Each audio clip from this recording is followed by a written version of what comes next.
The Bulldozer Matt Tremont, the 8-time Deathmatch Tournament winner, the former 2-time world champion, the owner of H2O Wrestling. And if there is one podcast to listen to, that is the Deathmatch Russell Podcast. Let's get ultraviolet, motherfuckers. And good evening once again, fans. You're listening to the Deathmatch Russell Podcast.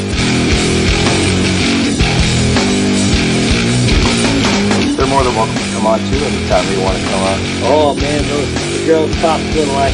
Alright. It's a budget thing. Let's see what he's up to. Thank you, man, and thank you for giving me the time. Tune in right now.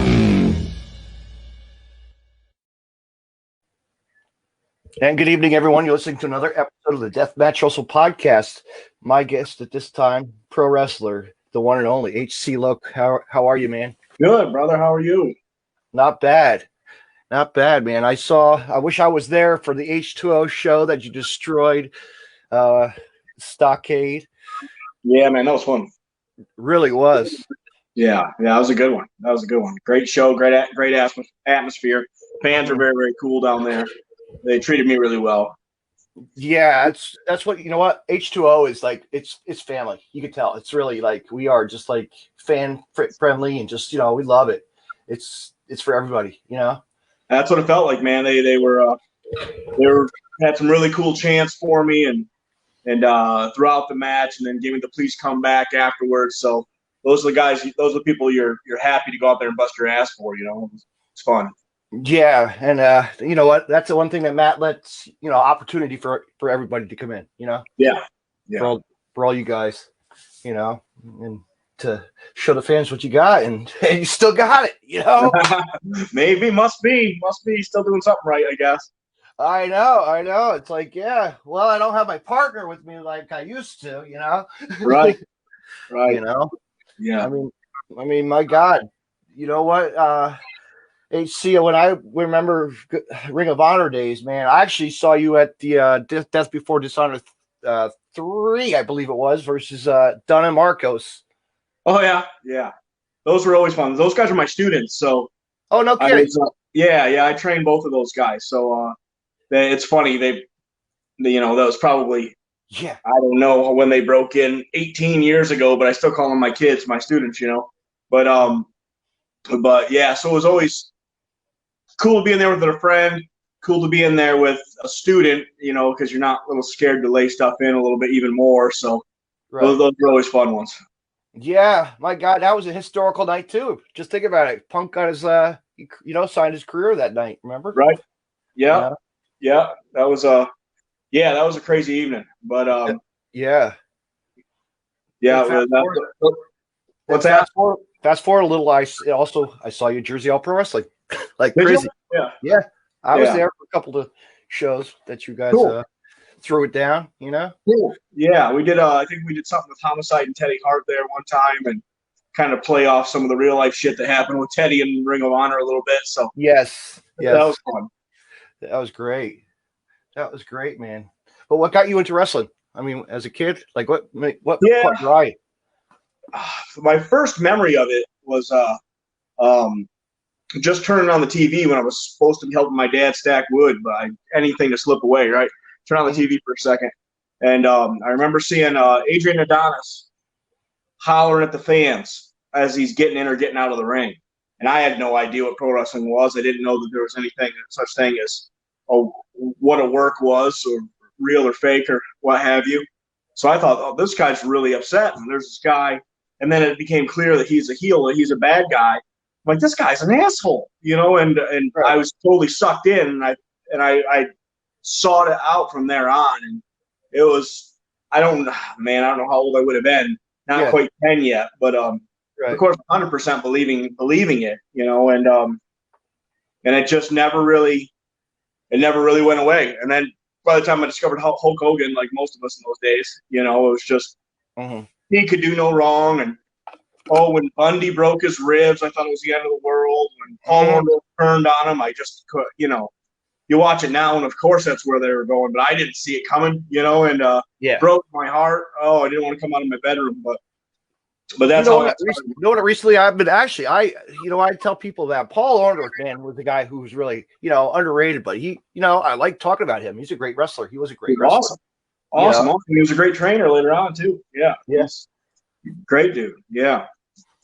But that's how it started. I was just a huge fan as a kid, and that was when it had the 80s Hulkamania wrestler boom type of thing right around there. So right around WrestleMania 1. Mm-hmm. My gosh, man. Yeah. What was the first event attending as a fan? A house show in Binghamton, New York. With it was Savage and Hogan in the main. Of course, whenever Hogan was in the main, it was before intermission, right? It wasn't ever the last match. Mm-hmm. It was so strategically so he could get out of there, and it would beat the traffic, and plus then they sell the return tickets at intermission, and you just saw Hogan, so it was genius. And then I don't even remember who they were against, but then the Rockers closed the show, and which they always did. Some people almost the best possible match, but that was awesome. I'll never forget that. My mother took me. We searched. It was hard to find tickets in those days. I guess it was Ticketron or Ticketmaster or whatever, and we didn't even know where one was, but it was so exciting. It was awesome, and I didn't know. Maybe I don't know what the state of. Of course, there still would have been a little bit of territories then, but I didn't know anything about independent wrestling until I got in the business. I'd never been to an independent show whatsoever. Yeah, I know. When local promotions hit the area, it's like, wow, come on. Yeah. There were legends, there were wrestlers that would right now I talk about it. How cool is it? My coworker is actually his Bam Bam's son. He's actually living in my neighborhood now. Wow, that's awesome. Yeah. Isn't that crazy? Yeah.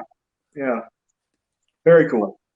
It's where I grew up in wrestling, wrestling at the Jersey Shore, of course. So it's like top, we had Iron Mike Sharp had that wrestling school, Yeah.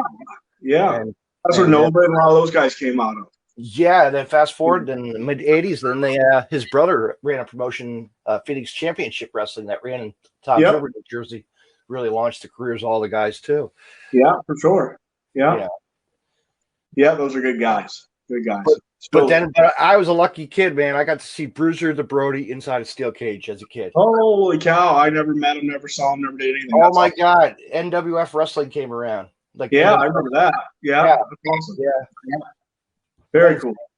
It's like territories, Yeah, for sure. Yeah. And I evidently, one of my coworkers was telling me they actually had a card at my school one time. The WWF came to my school. Like Andre the Giant was there, like back in the days. I'm like, no shit. Yeah. Like the year I got in the business, or like earlier in the year before I found my wrestling school, that I ended up going to little tiny high. I live in small town, New York, Watkins Glen High School had WWE, WWF at the high school. I'm like, I couldn't believe it. It's never, I didn't know of it ever happening before. It certainly hasn't happened since, but it was just seemed like fate. And then that was the year when I'm like, okay, I really got to try this. I got to find a way into this business, It was awesome. Again, Shawn Michaels on top there. Yeah, but then you got into Ring of Honor and really, you guys had a good. That was years. I'll tell you what, Kerry, really phenomenal. Like all the guys, he was the best to everybody. He treated you guys right. Yeah. He was awesome. Great dude. He. I know. Yeah, super. I mean, that company would have died 10 times over one for him. And then he hung on so long. Not making money until Sinclair bought it off of him. But he's great, dude. I mean, I hope that generations from now, that's a guy that, I don't think he ever booked anything himself. He certainly never got in the ring himself.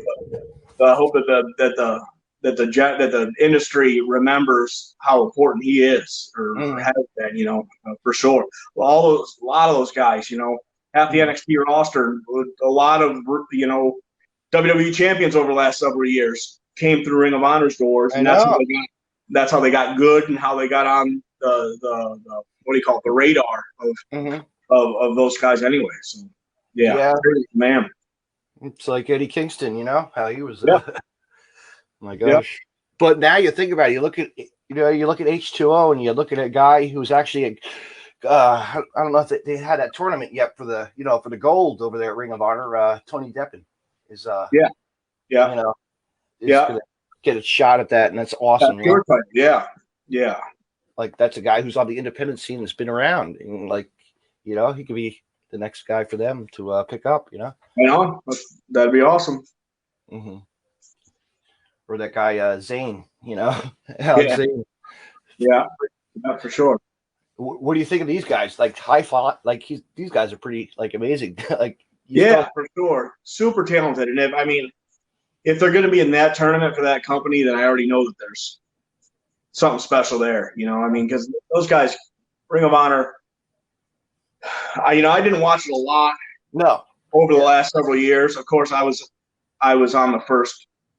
I don't know, something like 70 shows in a row or something like that. Yeah. I was. That was like kind of my little claim to fame. I was the first ever in-ring talent to come through a Ring of Honor curtain, and I had the longest consecutive run of shows there in those years, in the original years.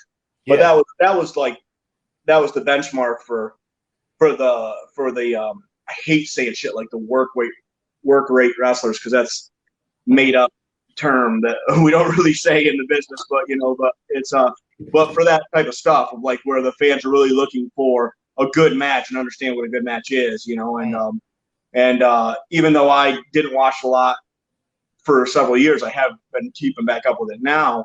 Yeah. And like the stuff they're doing with the pure title again, bringing that back. I loved it so much when it was around the first time. If those guys are in that tournament, then that's it's guys. Well, look who's still there. Like you still have the Briscoes. Come on, man. Yeah. They are like like they'll never quit. No, go ahead.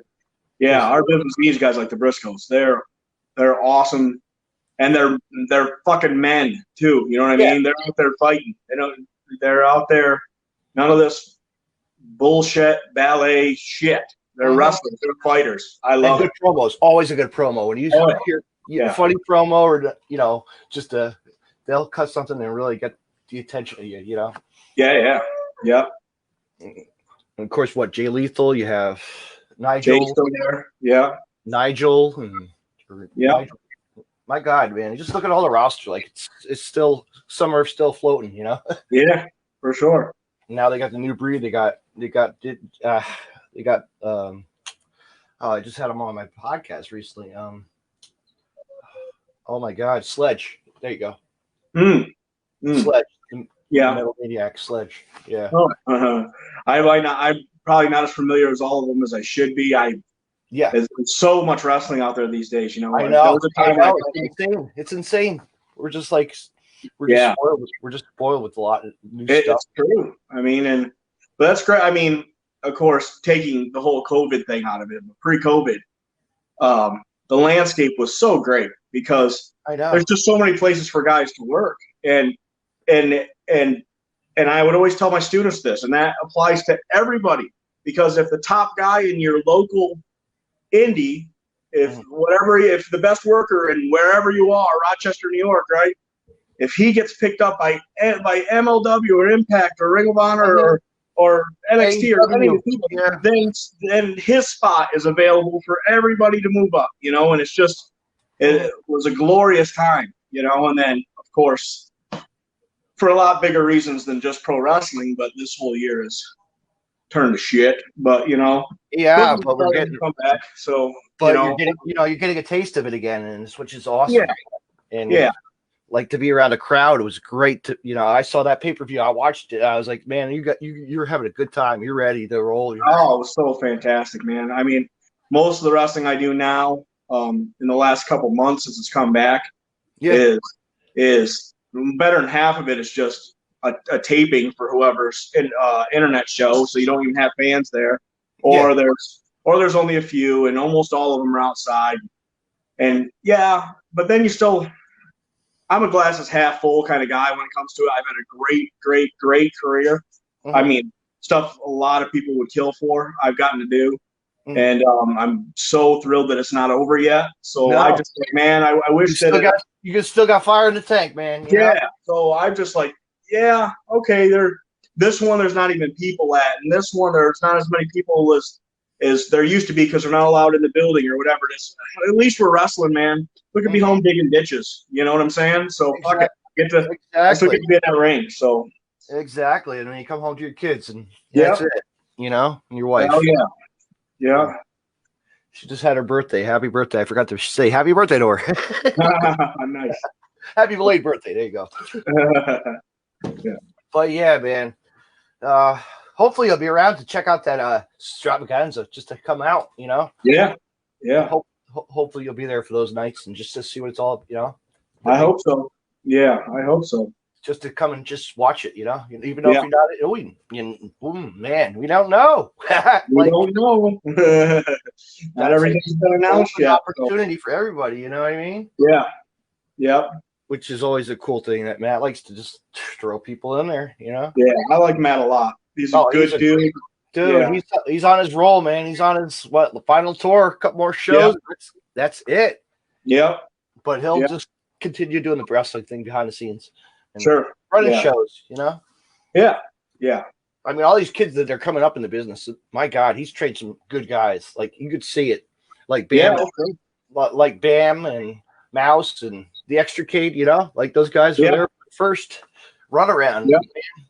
You know, they gave what they could to show us fans. Like, you know, we had the private tapings for those underground shows that he did, you know?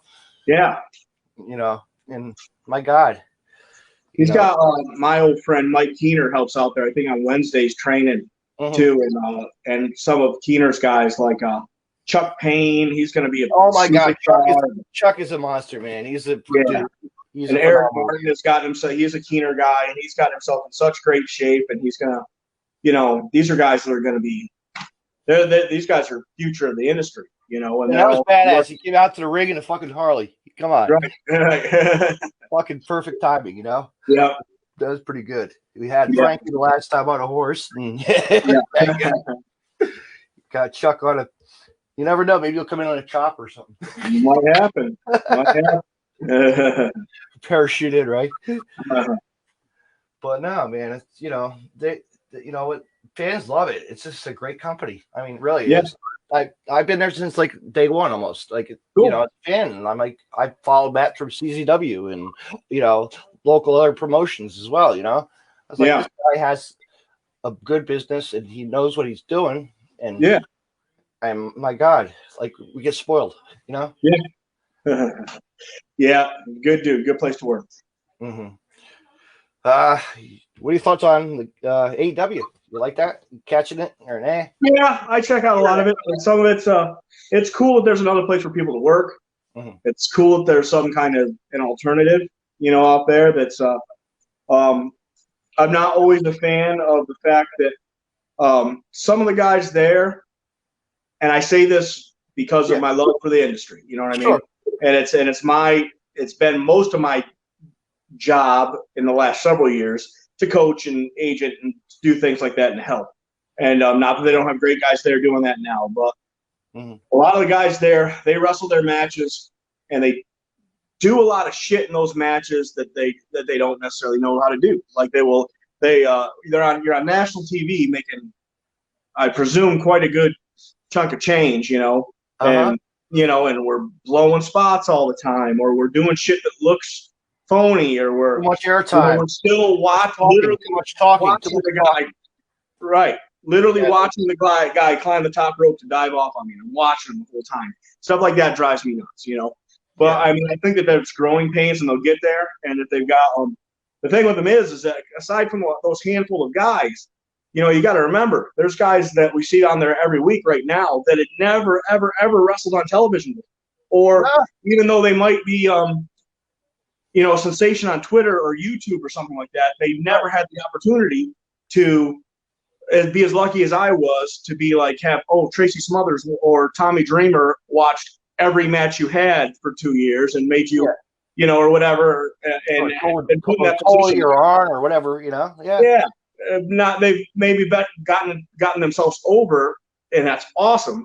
but maybe never have the opportunity to have anybody teach them in a setting where it really matters beyond their performance for that night, if you know what I mean. Like it's cool if we go to the local VFW now and we have this match and we Absolutely flip the around, we do whatever, and with that crowd goes nuts. But now they're tasked with having matches that make me want to enjoy it, so I watch it again next week. So you have to do things a little bit differently as far as that goes. You have to sell these moves. You have to go for covers. You have to make it look like you're trying to win this match, not just like, God, I hope they enjoy my performance. That's how I always think, if that makes sense, you know. I don't say that to knock them. I'm so thankful that they're there. Lights the camera on you, you know. Right. You know, it's like running every Ring of Honor. You know, they had all the cameras, the hard cameras, and you just have to really, you know, you don't even know. You know what I mean? Yeah. So I think that there's still some guys there that are a little bit green, but what are you going to do? I mean, there's only been one national company for a lot of years, you know, and if you didn't work there or you weren't lucky enough to be an ECW or have some mentor go on these tours or whatever, or just have anyone really teach you, a lot of these guys, as great as they are, as great athletes as they are, can do some amazing things that I've never been able to do, let alone I can't do it. You never go backflip off of a roof. No, but but maybe they were never put in a position to have somebody teach them when to do that or why to do that and stuff like that. But that's not a knock. It's a great opportunity. We'll see what happens. It's still, you know, it's still in the work. Still, you know, they're gonna launch bigger and bigger. You know, and they've got some absolutely great stuff. They do. Like there hasn't been a talent as charismatic and can talk the way a kid like MJF can in the business in But he needs to knock that off and just wrestle. You know, I would wish he would, but I'm sure that's not entirely his call. They got a lot of stuff there that's very, very good. But you know what's awesome? That they let these guys go to shows, which is awesome. Yeah. You know, and that's a cool thing. Like, you know, you got Moxley. He's going to be a Bloodsport versus Dickinson. Like, God. Yeah, I couldn't believe that. Yeah. Like, my God, Chris Dickinson, like the dirty daddy of wrestling, man. Like, he's a fighter. He's you know, he's been a Jersey All Pro as well, you know, like a vet. Yeah. You know? I mean, could you imagine any other company allowing their world champion to go work an independent shot like that? No way. It's just it's so awesome. You know, Josh Burnett, I'll tell you.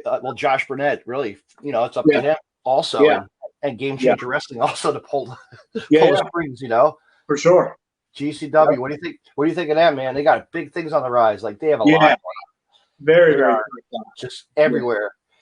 Yeah, cool stuff. I have a lot of friends that work there. I haven't made it down there yet, but I hope to. Oh, that stuff's super cool. And it is. They already announced the NGI 5 already. I can't wait. Down on AC.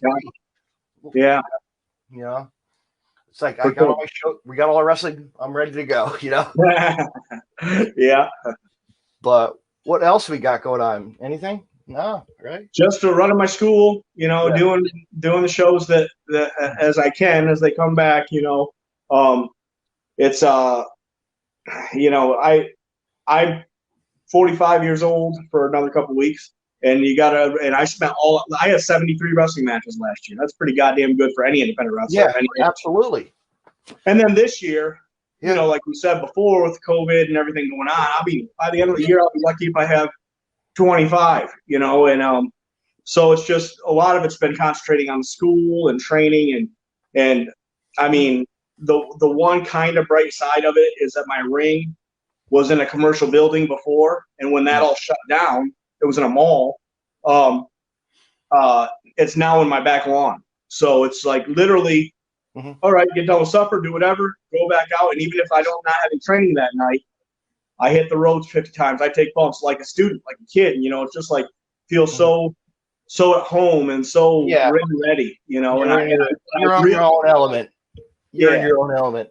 Yeah, and it's if you're a lifer like me, you know, there's been times when just a stressful day, you know, whatever, and then I'll go out and I'll literally just get in the ring and rock my back against the ropes, and I can feel the tension coming off my chest because that's as corny as it sounds, that's my happy place. That's where, that's where I've spent the bulk of the last 25 years. And so that's been cool. It's been great to have it at home. Winter's coming, so we're coming up with a plan for that. And we're trying to work that out today, as a matter of fact.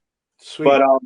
But I got some cool things coming up that hopefully I'll be announcing soon. I can't put the cart in front of the horse on that one for the school. You can announce it on my podcast eventually. How's that? I will. It's yeah, this is what I like about podcasts. It's free. I like you get the people that really, hey, there's people out there that will charge you money for this crap. Do you believe that? Yeah. I'm actually licensed, so you know what I mean? Yeah. Cool. For two dudes actually from Daytona Beach, California. Daytona Beach in Florida, Yeah. Cool. So they run a hell of a show. They got nice. wrestling and they do sports as well. Sports podcast that just reached like 10,000 followers. Like, holy shit. Wow, that's awesome. I need to get up there too, god damn it, but one day. Numbers aren't anything for me. I just want to have a good conversation and have fun, Yeah, man. It's the way to do it. It's it's to help you guys. That's why Thanks, man. You know what? Podcast is why? That's why it's like you're probably like, that's pretty cool. This guy has a podcast. It's all mixed together with all kinds of, companies, this and that, because it's wrestling. Like, why? Right. In deathmatch wrestling, come on. I love fucking, it's like, Yeah. I agree, man. That's wrestling is for everybody. It's for dudes like us, and it's a place where, that's why we really need to, I get a little frustrated sometimes when it's cool that people have their favorites, but when they pick teams like, fuck WWE because I'm an AEW guy. Man, can't we all just be wrestling fans? This is awesome. Because this is our thing, And the beautiful thing about it is that the people that don't like this shit that we love, we don't need them to, because we got each other, and they're the trollers. They're the trollers of the internet world and all that market. Yeah. This is our thing, and it gets to belong to us, all of us wrestlers. Yeah. Every wrestler you ever met is one of the biggest wrestling fans you ever met. You know what I mean? That's why we're here. It's like I said, it's blood. We've been in there. Well, we've been there. I haven't been there. I haven't been in the ring, but no. Yeah. But you know what? I thank you for what you do and wrestle. Keep on going. Hopefully, I'll see you soon at an H2O show or someplace. I hope so, man. I got to talk to Maddie about it. And he was very pleased. I was very pleased, and the fans were very pleased. So that kind of adds up to a return. You had like a glitch in your eye. I was like, yeah, he's you can see he wants to back in. I mean, that barbed wire around your wrist. You're like, oh, all right. Yeah, that was fun. I was thinking, I use Okada's move, the Rainmaker. That's my finish. Death match. All right. What if I wrap my arm in barbed wire for that son of a bitch? Of course, all I could think of is me being an ECW guy about. Exactly. You remember when Sabu slit his arm open on the Foley, Yeah. And I'm thinking, all right, well, hopefully this ends okay, but it did, and it was, it was sold. It's sold. It was awesome. Yeah. I mean, you had fans watching on the internet, and pretty good. It's man, it went real long. But I was pleased with that one. Yeah. So I guess that's it. We're done, huh? Cool, man. Sounds good. Thank you so much for having me. If everybody wants to follow you, go ahead and follow all these links and this and that, and bam. Yeah, I hope they do. Check it out. Twitter, Facebook, Instagram a little bit here and there. That's where I do the big gym. The gym selfies. That's Instagram. But yeah, man. Thanks to you for having me, and for everybody who's watched all these years. 25 years, man. Coming up, going to be 26 very soon in a couple months, and no end in sight, man. They're gonna have to carry me out of that ring one of these days. Yep. All right. You have a good night, HC. Thank you, pal. Talk to you later. Yep. All right, fans. That was awesome. You know what? HC Loc from Ring of Honor, man. Still in the game. He's thirsty. He loves wrestling. I mean, supports wrestling 100%. He's out there for everybody. So fans, check it out if you're in the area. Anytime at a show, up by him down here in Williamstown, New Jersey, at the Hardcore Hustle. He's always around. you don't know when he's going to make an appearance and wrestle in the ring with the toughest and the baddest. Thank you, fans, for listening, and have a great night. That's it. You listen to the Deathmatch Wrestling Podcast as always. Good night, everybody.